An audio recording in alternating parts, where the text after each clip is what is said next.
paling banyak audiens.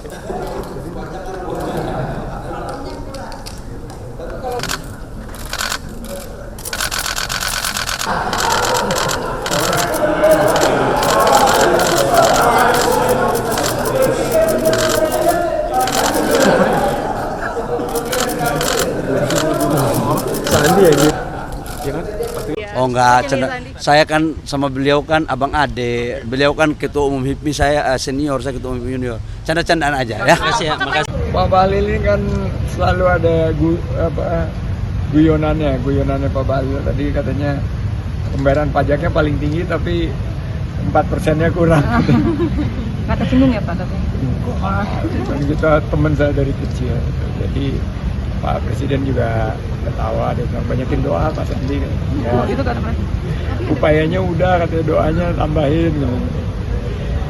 Tadi sempat ada pesan khusus kepada Presiden mungkin untuk PPP dari Presiden. Oh enggak, cuman pas Pak Bahlil guyon suaranya kurang sedikit 4%, Pak Presiden bilang tambahin doanya. Ya, terima kasih ya.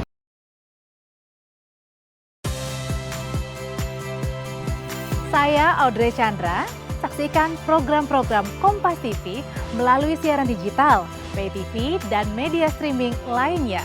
Kompas TV, independen, terpercaya.